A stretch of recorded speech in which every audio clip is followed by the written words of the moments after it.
Define what television means to you. Voice of the People Television, VOP TV. Now you have more than a voice.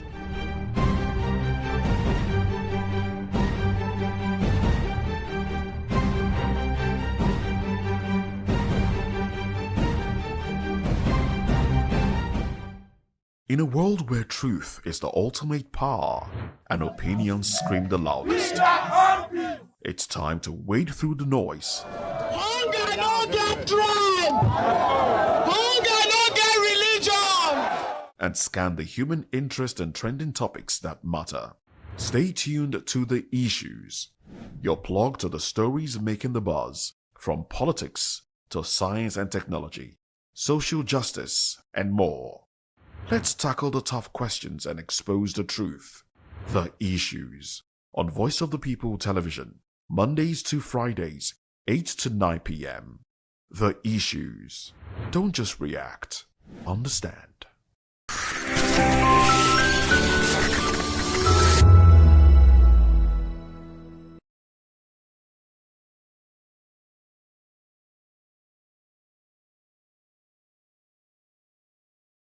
The streets.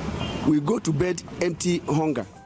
To the blaring horns of a hustling city. The loudest voices of the common man got a medium to be heard. This particular administration, they were coming unprepared. It's not a bad thing to renovate the president's lawn. Through top-notch programming, unbiased reportage of news, sports, business, entertainment, and cultural documentaries, Voice of the People 90.3 FM became a symbol for 21st century media.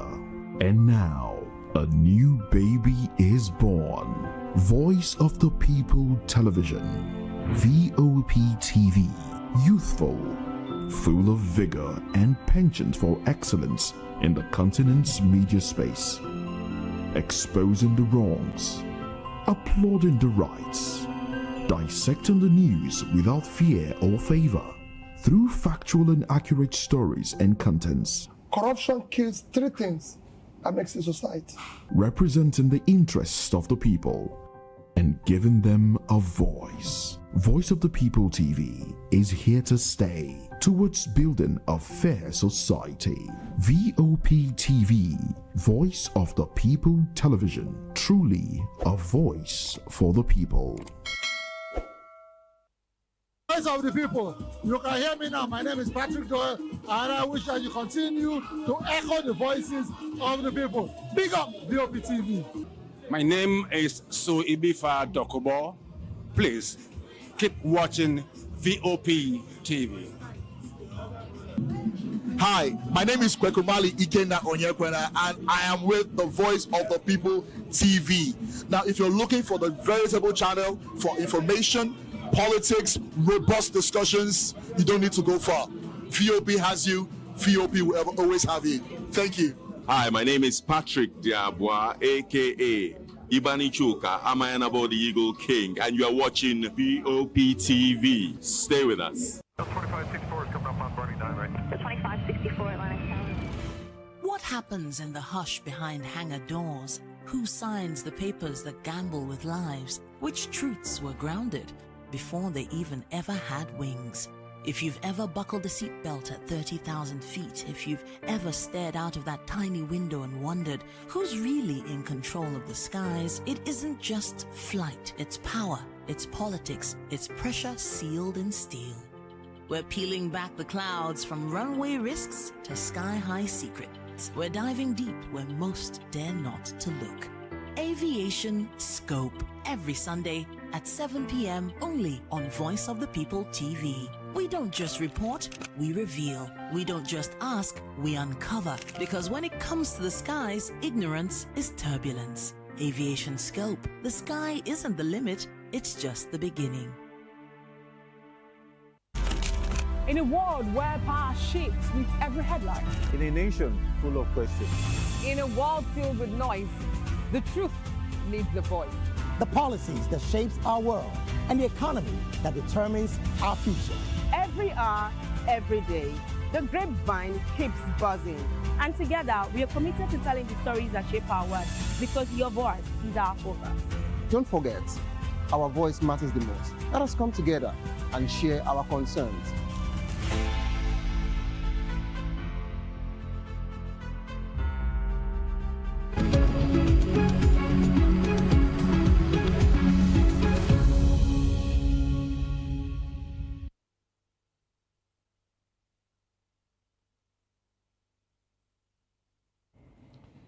Well, thank you very much for joining us now. This is Newspaper Review. I am Moses Humphrey. And of course, my colleagues here, Jane Ogoye and Chukuma Okoro with me.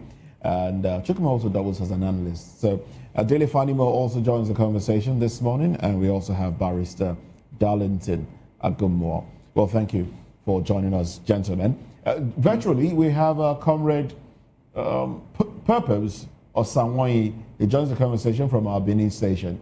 Well, thank you very much for joining us, comrade. Now, let's dive into it straight away.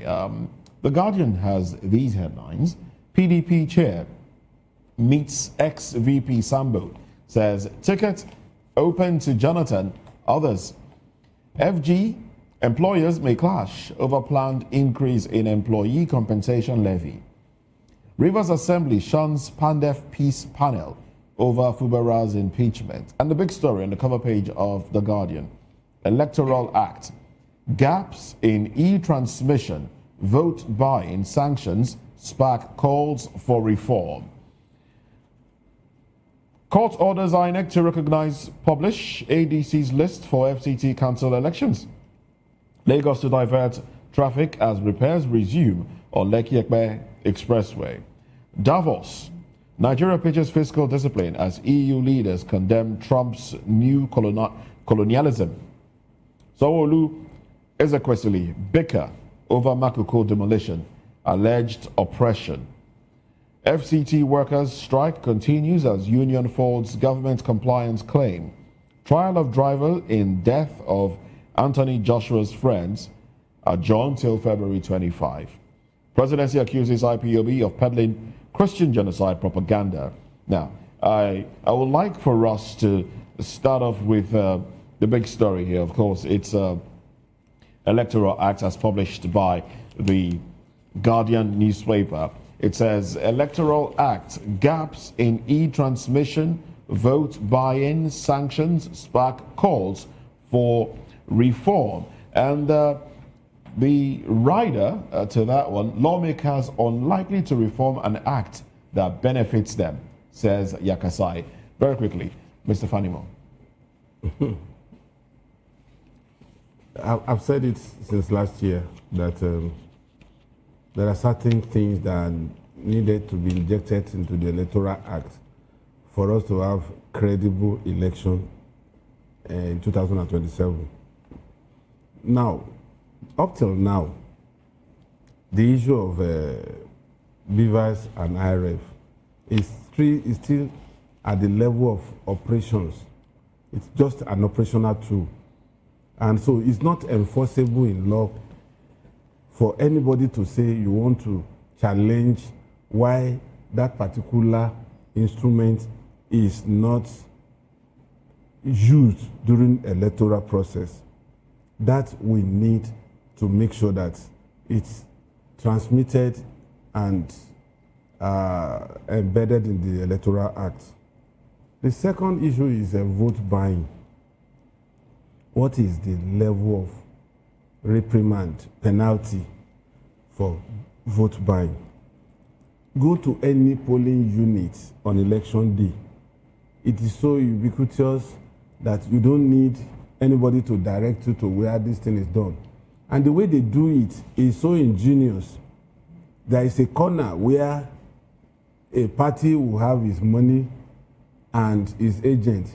There's another part of that arena where another party also has his own. So what they do is, if you are sympathetic to party A, you signify your intention that you want to go and vote.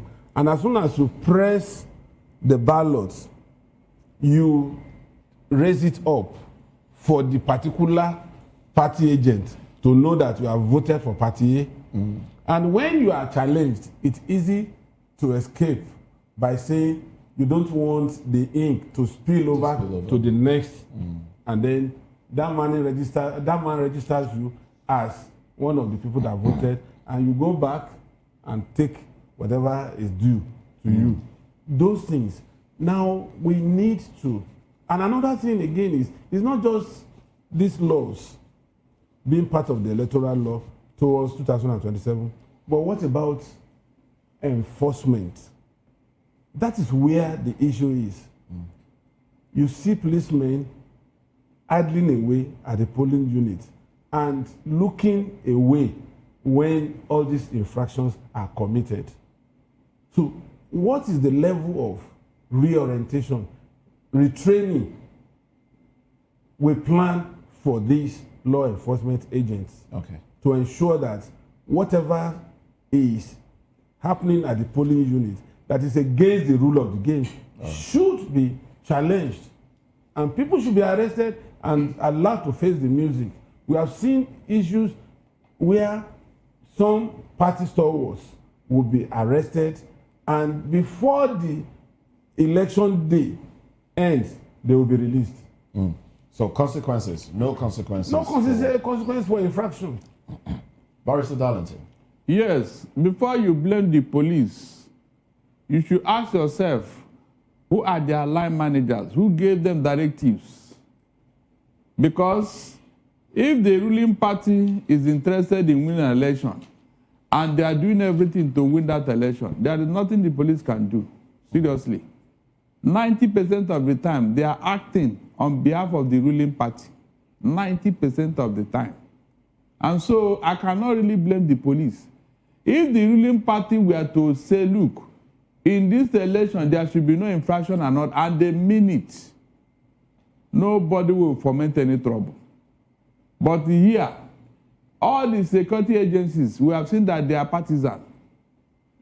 Clearly partisan, including the military.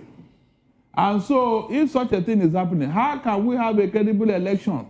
It can never happen, except the political ruling class determine that, yes, we don't want this type of thing. That is the only way we can be free. Or they give us electronic voting. You can vote in your house. When America was conducting the election, we are all counting their vote from here. We are counting their vote from here. And so, why can't you bring that technology? Is it rocket science? But because they don't want that kind of system, it will not favor them. That's why they are looking the other side. And so, I will blame the ruling government because they are the ones delaying this thing. Why can't we have something that APC can give Nigeria and say, yes, it is under our watch that we have credible election? Under our watch. Okay. Why can't we have it? All right, Barrister, personally, I think it goes beyond the APC. You know, because even under the PDP, we also had flawed elections. Presently, who is in charge? Barrister, hold on. That's why I said don't go back to Barrister, PDP. I have to go back. I'm a historian. You must not. Barrister, you don't tell me what to say. Don't tell me what to say. Every time you be calling PDP. It goes beyond the APC. Because as a matter of fact, under the PDP, we had flawed elections. Yar'Adua came and said, look, the election that brought me to office was eminently flawed. And he now set up the OIS commission that looked in, and that was why we started talking about all these electoral reforms and all of that culminated in the Electoral Act. Now, for me, the real issue is not even the Electoral Act or the electoral reform or the electoral law, as we say. It boils down to the characters of the people, you know, that are managing both the electoral process and the country itself. I'd like to go back to 1993, where we had the June 12th elections. You know, did we use technology? No, the answer is we did not. Did we use electronic transmission? The answer is that we did not use electronic transmission. It was, up till today, it's been adjudged as the best, free and fair and most credible election in Nigeria because of the characters that ran the umpire, now the institution of the umpire at that time. So it tells you how we have gone down as a people. And I would like to relate it to historical instances. When we talk with regard to technology itself, when we talk about technology and the advancement of technology that was brought about by civilization and all of that, you recall that in the olden days, you know, people tend to see civilization as, you know, something that has benefited mankind. It is this same civilization. In the olden days, we used to have 10 years, 20 years war, and just about 5 people would be killed. Between wars, between the Kanem Gono empires and all of that, because we're fighting with spears and all of that. But it is this same civilization that brought weapons of mass destruction, where people are killed, in their millions. Just one missile. Just one missile. In the comfort of your country. So when we conducted, Barrister, hold on. When we conducted, have increased. So Barrister, when we conducted the 1993 election, we didn't talk about electronic transmission. Yeah, that election was adjudged the best. Now I'm talking about the electronic transmission of vote. It still boils down to the characters involved. Let us look, for instance, MBA. Barrister, you're a lawyer. My wife is a lawyer too. I was with her when she opened her app and voted for a candidate of choice, and it was recorded. We didn't know to go back and forth and confront in the comfort of her apartment, in comfort of our bedroom. She opened the app and voted. MBA elections, and it went like that seamlessly. So we can do it. So it boils down to the characters. And see, if you like, make the electoral reform, sign it like 200 times. If people want to circumvent it, they will still circumvent it. There will always be measures around it to circumvent it. And no party is immune to rigging. So it boils down to the character of both Nigerians and the people that are conducting the elections. To me, these are the real issues. All right. But the real issue here is that you are now presently in government. Give us something that can go for your name. All right. Something you can say, yes, I did this thing. That's what I'm saying. All right, Barry. Don't, if you continue to go back, that we can never move forward. We're not going forward. If you don't know where you're coming from, you never know where you're going. We must know. That's what now that that's not what you're saying. Yaradua did something before he died. Okay. What happened? Why not deepen it? He had left the state. You that met it, deepen it. Make it more credible. That's what I'm saying here. All right then. Yeah. The advantage of doing it, what we need to do here is to encourage them and to also let them know why they must do it. All right. Comrade Osawanyi, let's have your thoughts on this one. Yeah, I will talk about electoral reforms. We spend money, we try to have the best reform. Who finally take the decision of what will be reformed are the same people who are players of the politics. The National Assembly, they are being the major bulk of our problem. Because what they approve, what they now finally review is what is going to carried out. Like when you talk about the June 12 election that all of us are linked to, it was because that election was conducted by a military, a disciplined military. That is why we have that success story. But now everybody planning the electoral reform, all they are stakeholders and they are interested party. They want to put on paper what will make them retain power. As for the security, we have an IGP of police whose tenure has been elongated. If somebody elongated your tenure and the election is coming for that person, definitely you're going to be singing, you're going to be working towards that person that giving you that grace. Because our problem is not the reform. Just like somebody said, it is our character. It's a Nigerian thing. Every Nigerian is interested on how do I circumvent this whole issue to benefit myself. An average Nigerian want to, if they have the power, they can change the law to make them remain in power forever. Until we begin to start making these records, like the electronic voting, yes, but we trust that system. It's only in Nigeria that you are conducting election. People will not move from place to place. You cannot go. You only move from your house to election. Everybody will be watching. At the end, the result will not be credible. Why? It is because one, we have the trust issue, and it is a character that we don't believe in the system. Yes, Yaradua did something, and Jonathan built on it. But since APC came into the power, they destroyed the system. They destroyed the will of the people. Last election, people who doesn't believe in the Nigerian electoral process went and registered and they voted. And 80% of them were also discouraged. Some of them even destroyed their voters' card. That was the only time they have voted in their life. And the INEC could not give them what they want and could not justify the decision that they took.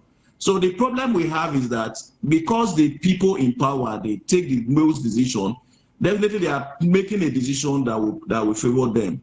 We used to have a National Assembly, but now I don't think we have a National Assembly. We only have a National Assembly that when the Senate, what the Senate say aye, it is the Senate word that people will take. We need to keep on going back and I don't believe in review the electoral reform, because even if we review it 10 times, INEC will still come and do what they want, and they will come and tell us this or that.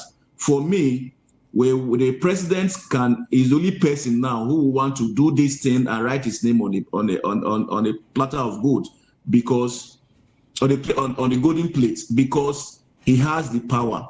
I think he's the I don't know how to use it. He has all the power to do what is right. But if he's not going to do it because he's interested in 2017, every money we are spending to do the review, to do the processes, is a waste of funds, because at the end, it is what they want that they will tell us at the end of the day. Don't do it Thank you very much for your thoughts there. Now let's get into another conversation. Now this is also taken from the Guardian newspaper, and it says. Presidency accuses IPOB of peddling Christian genocide propaganda. And let's see the writer to it. Ohaneze false New York Times linking Igbo to U.S. bombing in Sokoto. All right. Earlier in the day, we had a conversation. Unfortunately, the internet did not allow that one to sail smoothly. A conversation with Emeka Umeagbalasi, the convener of Inter-Society. But, gentlemen, how do you react to this headline? Barrister? Moses, please. This thing that they are accusing us of, is it in the right direction or in the wrong Barrister, direction? are you a member of IPOB? He said Igbos. He said IPOB. No, IPOB. Yes. I'm from the southeast. Hold on. I'm from the southeast. Okay. And I should be concerned when things like this are being peddled. Okay, but you're not a member of IPOB. When things like this are being peddled, I feel concerned. Are you getting what I'm saying? No country in the whole world has seen IPOB as a terrorist organization. Now, it is an embarrassment on the part of the federal government that a group they proscribed is now influencing a whole world power to carry out action in Nigeria. A very big embarrassment. They shouldn't even say this. If they have wisdom and intelligence, they should not say this thing. This is a group you proscribe. So how is America listening to them? And to come to it, what Donald Trump came to Nigeria, is this for our own good or for our own bad? The man came to help us to do something nobody could have done in the last 15 years. Please, is it a bad omen for Nigeria? That is the question. Because I know that if Donald Trump did not do what he did, maybe what we are seeing today wouldn't have happened. Because all of a sudden, the federal government have woken up against the terrorists. Is that not true? There are activities now against them. So who made it possible? When people want to talk, please let them reason. Let them reason. Those people who want to reason before you talk. If I thought it was IPOB that did it, what they did, is it for the good of Nigeria and the federal government or not? And so, if it is for the, why is it that the federal government is not challenging Donald Trump? Say, why did you bomb Nigeria? Who told you to come? That is how to start, and not to be talking anyhow. So I should sit down here and condemn Ipob. If I thought they are the one that did it, what they did, is it for the good of Nigeria? That is the first question. If you answer that question, you can go ahead and talk. By the way, if you have done the needful, will Donald Trump come in? If you have done what you're supposed to do as the federal government to protect life and property, will anybody even enter Nigeria? Both terrorists and Donald Trump, will they enter Nigeria? So please, when they want to talk, let them reason before they talk, so that some of us will not interrogate it. That's what I'm saying here. All right. Okay, that's what the barrister is saying here. Moses, I'd like to have a say on this, but I'll start with the technical question that you asked barrister, whether he's a member of the IPOB. And unfortunately, he was unable to wriggle himself out of it. Well, when you say indigenous people, you know, IPOB has an organization that represents the indigenous people of Biafra, you know. But everybody that comes from the southeast, by extension, is an indigenous Igbo person, indigenous Biafra. And I think the southeast is the only region in this country that, by geography, you know, it's a pure race. You don't have people that say, within the southeast, the 5 states of the southeast, you don't have people that say, I'm not Igbo, I'm Igbo, I'm not Igbo. You have other fringes. You don't have people in the fringes like Delta Rivers who at one time, when it suits them, claim they are Igbo. When it doesn't suit them, they claim they are not Igbo. But the South is the 5 states. You don't hear anybody say, I'm Igbo or not. So indigenous Igbos, yes, in the Southeast. Now, that said, you know, it's laughable when the presidency comes out to say that, look, it is the activities of IPOB, you know, that brought, that escalated the whole issue of Christian genocide to the Trump administration. It's laughable. And I always have a problem with the people that handle the president's information. They make little of issues. They make little of themselves. And this is laughable. Trump didn't need to hear from IPOB to understand that, look, there is Christian genocide in Nigeria. Reverend Dachomo, is he an Igbo man? The man is from Plateau State. He's not an Igbo man. We had a bishop, a bishop of which diocese now, in one of the dioceses in Plateau State that went to the United States of America, the first person that met Riley Moore and had a session with the Congress. He is not even an Igbo man. These people made formal representations, you know, to the House of Representatives, to committees in the United States of America, to the evangelicals to say, look, this is what we are passing through here in Nigeria. So I've not heard that IPOB made a formal representation to either Congress, in the Capitol, or anywhere. But here we have a presidency, you know, for lack of what to do, have come out to say, look, it is the IPOB. They cannot wish away Christian genocide. Everybody understands. No matter how they belittle it, no matter how they try to wish it away, the Trump administration understands that there is Christian genocide in Nigeria, and it is not coming from IPOB. By the way, well, if IPOB people have been killed, like Inter-Society that we talked about, Emeka Umar Basile records through Inter-Society that about 17,000 people, youths of Igbo tribe, have been killed in the past 15 years or more in cold blood.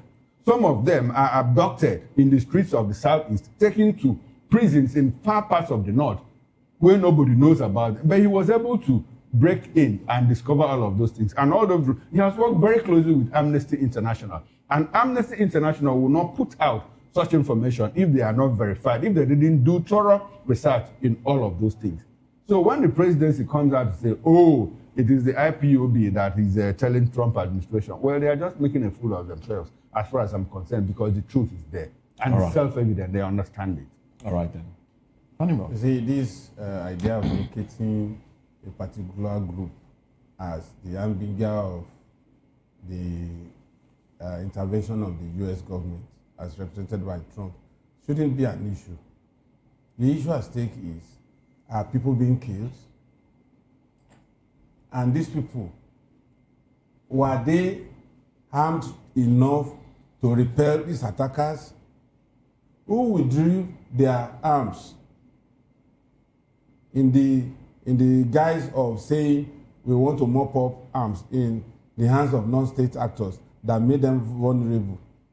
And who are these assailants? Are they coming from the south to the Middle Belt and elsewhere? We have identified them. They are a particular group in Nigeria. So it shouldn't be a thing. If a group decides to say, look, enough is enough, stop killing my people, and they know that within nobody is answering their calls, then if they have opportunity of escalating it beyond the shores of Nigeria, because the first law of nature is self-preservation. Mm-hmm. And they don't want to be killed. They don't want their women to be raped. And then intervention came from outside the country. Should it be anybody's problem? I wonder. The problem should be those who are killing, making sure that they stop killing. Mm-hmm. Nobody wants to be left vulnerable. Nobody wants to be left without any support. So if anybody is shouting that please come and help me, and help came, then it shouldn't be anybody's problem. So this idea of I think it borders on, and I'm not even interested in the political aspect of this thing. Now, it's about humanity. The statement you made, stop killing my people, just takes me back to the conversation we had earlier in the day when we spoke about the particular Kaduna killings, you know, certain individuals, the divisional police officer, the local government chairman saying, look, none of that happened here. There was no kidnap and the rest. Meanwhile, people were kidnapped. And then we had an eyewitness who said, look, when it happened, they came to the community and they said, okay, we will ensure their release. But then they reported in the papers that none of it happened. So you start to wonder, those whose responsibility it is to protect the people, to protect their people, how well do they intend to protect their people? If you hide the information of people being kidnapped from public domain, does that mean you don't care about their lives? This is where state policing is relevant. If that DPO was part of that community and his sibling or his relative was part of those kidnapped, would they have denied? The local government chairman is answerable to the governor. Yes. So what is there to say that a DPO also will not be answerable to the governor? Because it goes back to the character of the individual. They have been giving directives to hide these things because of Donald Trump. They want to give the impression that the kidnapping and the killing have stopped against Christians. That's just the simple truth. All of them have been giving directives. Don't escalate any of such when it happens. So that America will not believe that what they are complaining is no longer happening. Now, what the eyewitness even said was that about a week ago, 20 people were kidnapped. Monies were raised from the community. You can imagine. So because that one is a small number. It's a small number. That's why it did not make headline. So yes, 20 did not make headline. Now 100 and something is out there. So surreptitiously they are doing all these things. And when we say, they say you are tribalistic, you are this. But the people that are doing it, who came out openly and told you that convert to Islam or you'll be killed. They didn't hear when that man said, that Ipob member said that. They didn't hear it, Abi. They did not hear that one. No. And they are going underground to implement what they said. And the federal government kept quiet. All right, comrade, let's have your thoughts very quickly. And then there's another story that ties to insecurity as well. I'd like to have reactions to that one in a bit. But comrade, let's have your thoughts. I know you've reacted to this already. You have your hands on your head. I don't know. Are you feeling terrible for Nigeria?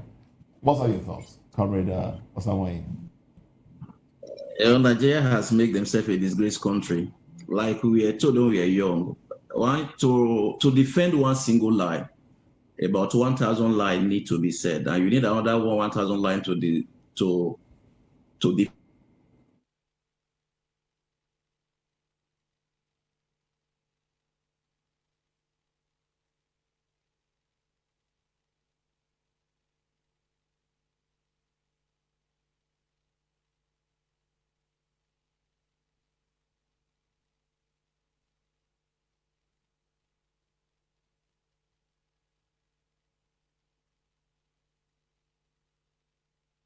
To you, comrade Purpose or someone, unfortunately, we might have to try and rectify that and get back to you, and then maybe get your thoughts in at that time.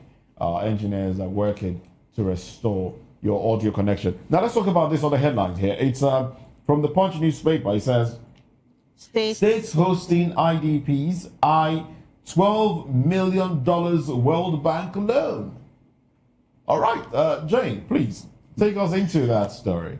States hosting internally displaced persons are set to earn up to $12 million from a World Bank-backed loan if they meet a series of strict data, governance, and integration benchmarks under a new federal project targeting displacement and host communities.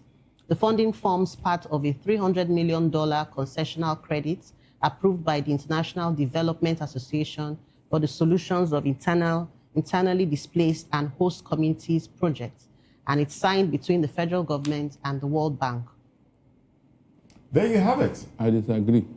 To what exactly? I disagree. To what? That money should not be used in such a format. But they should be talking of sending these people back to their home seed, ancestral homes. Who is occupying them? Barrister, are you saying what you want, or are you saying what it is? That is what I want. That's what should be. Barrister, we are discussing what is. It's okay for hold on, please, hold on. We should not encourage such a thing. Why should it be in IDP camp in your home, in your country? The people that are living in their homes, where are they from? Please tell me. World Bank and the whole world should come to the aid of these people. and send them back to their home, their ancestral home. Let them go back there. That is the first thing you should be talking about, not sending money to them in IDP camp. The woman, Mrs. Remi Tinubu, went to give them in $1 billion the other day in IDP camp. What would they be doing with that money in IDP camp? No, tell me. Is that conducive for them? How long are they going to live in IDP camp while terrorists are occupying their homes? What kind of thing is this? Look, World Bank, this is not a good suggestion at all. Right. Talk of how to rehabilitate them back to their homestead. They are the farmers who are growing food for us in their farmland. Let them go back to their homestead. That's the first thing you should talk about. All right then. All right. Now the main issue here is that there's what I might call seed money. Seed money, yes. Seed money. 300 million, but then 12 million first. 12 million first. Out of 300 million. Out of 300 million. Now the people in government will practically ensure that they have IDPs. That they have IDPs, so that they will have access to this money. That is the issue. You know, that is the issue. And that's the progress. Now, what barrister is saying, progress. What barrister's point of view is that, look, this shouldn't happen. I quite agree with him. But the reality on ground is that, look, barrister, you will not stand up here and go and remove those IDP camps, IDPs to their homes. It is still the call of government to do that. Should we blame, I mean, why? If World Bank is, I mean, if this money is not made available, if there's no $300 million made available, do you think we'll have states where, you know, IDPs are, where people are kept in IDP camps? Now, this is an eye-opener. It has simply told us probably why governments, you know, don't want those people to go back home. Because there is money to be made. Are you serious? There's money somewhere. Apart from government, look, and some of the NGOs, you know what they do? What they do is they don't want conflicts to end.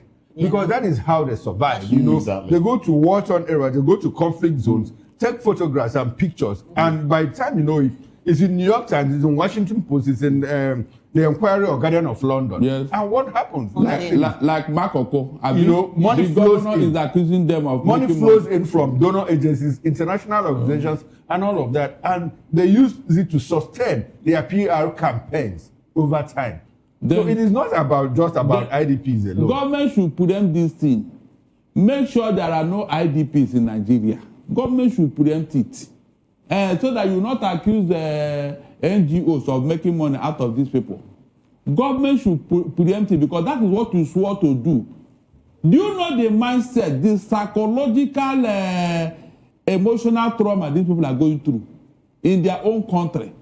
To make matters worse, the people that chase them out of their homes are terrorists from foreign countries. How do you live with that? Please tell me. Do you know what they go through on daily, weekly, monthly, and yearly basis? That is the height of humiliation. Seriously. So World Bank, please, talk of sending them back to their homes. They came from somewhere before they ended up in IDP. They were living somewhere. Let them go back to their home. That's what I'm saying here. All right. If the environment is not conducive, they cannot return back. Make it conducive. Make it conducive. Make it conducive. Now you have the power. You mentioned something in the course of this review that they will continue to populate IDP camps for inflow of cash. It reminds me of what happened during COVID-19 when there was no single patient in Akure, and surreptitiously they imported 3 cases from Lagos to Akure to keep the place alive. Unfortunately for them, they didn't know I'm a journalist, and they spoke while I was there, and I saw it live as they were bringing those ambulances, 3 of them, to transport them from Lagos at the roadblock, the military checkpoint at Owena. So that is what they do. And I am not surprised that this is happening. So the question now is, but this is at the you can now see why the detriment of the people. Yes, this is at the detriment of the people. When you are doing all this, do you know the unpatriotic spirit you are building up? Facts on other people's misfortune in this country. And you are talking of patriotism. 3 days after the COVID-19 lockdown, a particular governor still serving said he released 200 million naira to UCH. And the CMD of UCH came to deny that they should bring evidence. Up to now, no evidence. Beyond this, I think it's, look at that traditional ruler at the serving town. In US, yes. You thought it's Nigeria that people forget. Money and all of it. But we see countries sustain wars, simply because they want to sell arms. My worry here is that government should preempt these things. Don't give room for these things. Like I keep saying, it is the society that prepares the crime. Then the criminal just commits it, and you turn around to blame him. Preempt it, to plug that loophole. That's what Donald Trump is doing with you said and all that. He said that they are doing unnecessary with that policy, and he cancelled it. So you as a government, you have seen that this is what they are doing. Why not stop it? Don't give room for IDP so that nobody will cash in on them. It's as simple as that. IDP camps have come to stay.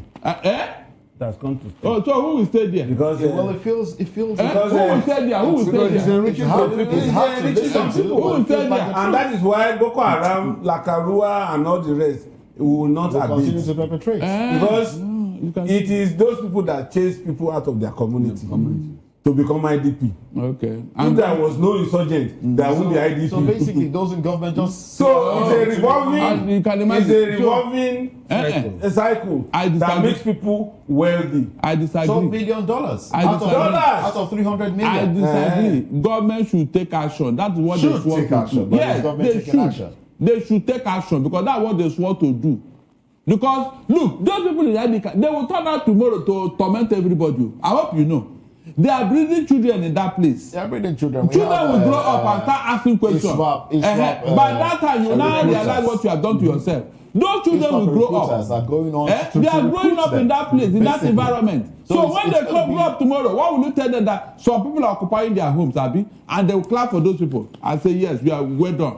You are breeding future terrorists there. You don't know. All right, let's get the thoughts of Comrade Purpose Osawain. Please, I do hope your audio has been fixed. Talk to us. Yeah, I think the first thing is let the government secure those people who might return back to their original home. That is because IDP is not supposed to be a permanent thing. It's supposed to be a temporary thing while you try to fix the initial problem. So just like we like most of those things that happen here in Nigeria, people see it as business. They are thinking about the business aspect of it or the profits aspect of it. Not thinking about the impact of what this will happen to, this will cause in the future. Like somebody just said, these are children. They are developing in a very chaotic environment. This children tomorrow is going to become somebody, and this environment is going to mold who they are tomorrow. Exactly. So the only thing we want to do is make their home safe and return them back to their home. Any investment you want to do for them, do it in their original place, so that these people the process of healing will start from that process. But the other thing you are doing is just a waste of investment. That is my simple opinion. That's it. All right, then. Thank you very much, Comrade Osawain. Now let's just run through a few headlines here before we call it a day. Let's just take some headlines from the Punch newspaper, and then we could just react to whichever one tickles our fancy individually. Federal government doubles January bond borrowing to 900 billion naira. 5 soldiers, policemen killed in Zamfara ambush. Nigeria's ECOWAS exports fall 13% after Sahel states exit. Malami faces long detention as DSS intensifies investigation. Secret police signal tough stance, prepare court action to detain ex-AGF further as terror financing case unfolds. Businesswoman Ichimegu kicks as EFCC seeks $13 million forfeiture. DSS frees Ogun pastor associates after public outcry. EFCC quizzes Benue officials over alleged 4.6 billion naira fraud.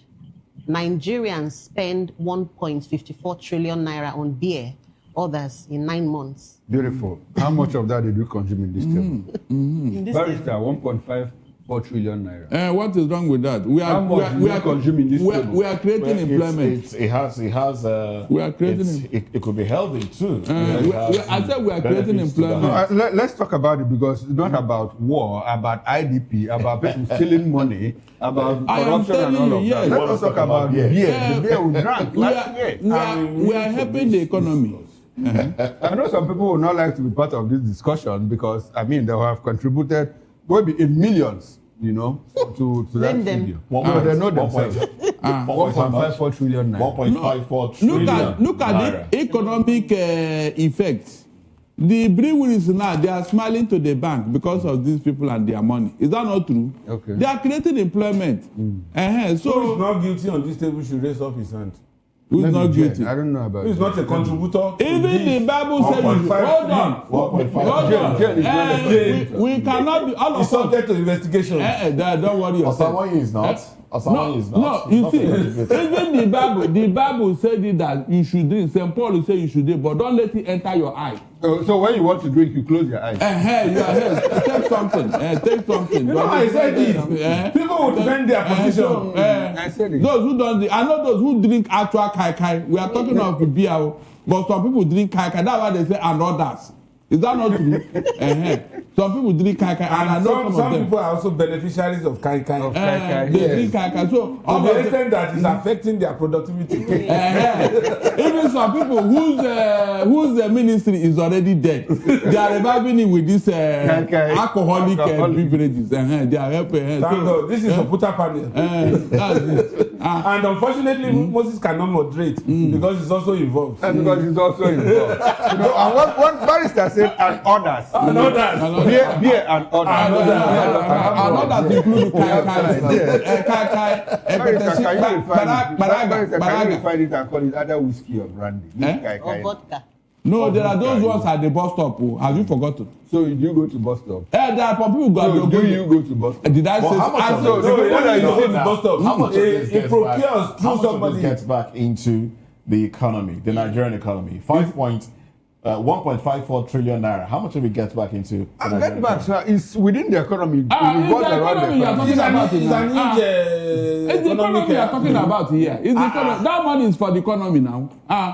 Is it not the breweries that they drink that are benefiting from that money? So if we could get into the story and see how much was consumed in each state, you recall that people have been people have been trolling Peter Obi for building the Sab Miller. They said the only thing he left in Anambra is the brewery. Now that brewery has contributed to 1.5 to economy. Significantly. I don't need to my people not just marginally. They will contribute more out of this money. My people from the southeast, they will contribute more out of this money. Is that not something? I don't know. You also contributed in Lagos. Are there health implications? We should get a doctor on this board to tell us the health implications of such massive consumption. Moses, there is health implication of drinking excess water. Water. Even water. What's your definition of excess water? Excess water is just opening your mouth at the tap and allowing it to flow, which cannot. So what is excess beer? What is excess beer? What is the tolerable volume? Osamoye, please let's get your contribution. The beer itself, you have forgotten that one important job it does to men. It helps them to revive their ministry.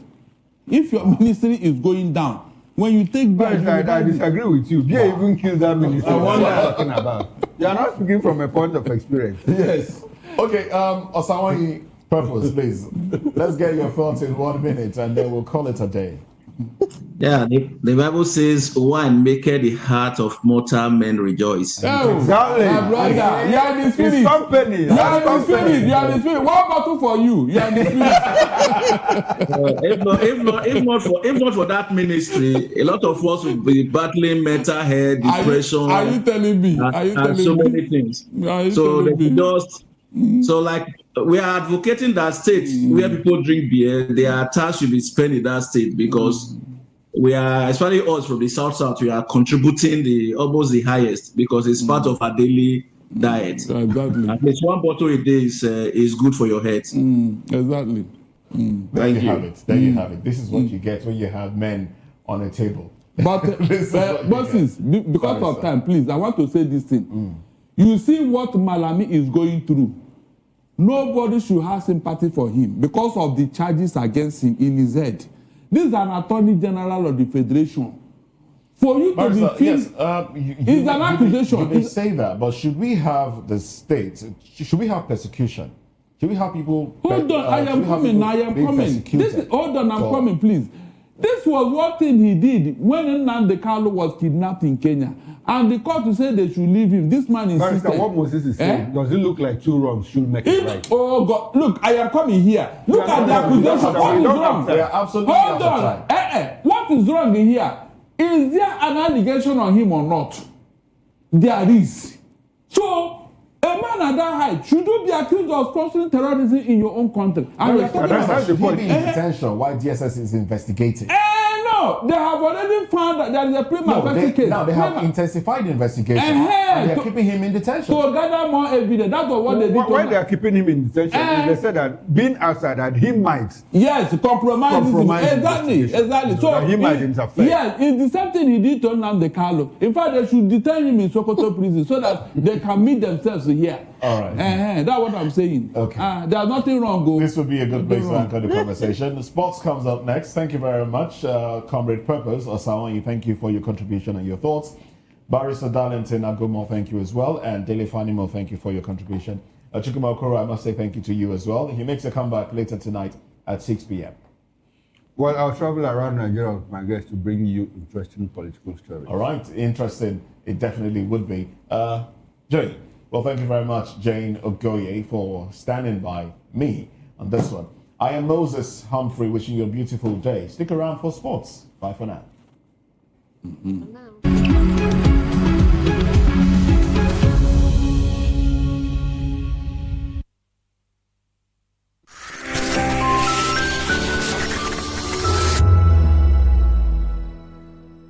We encourage you to click on the like button and subscribe to our YouTube channel. We are Voice of the People TV. Also follow us on all our social media platforms. We are at VOP TV Live. Visit our website www.vop.ng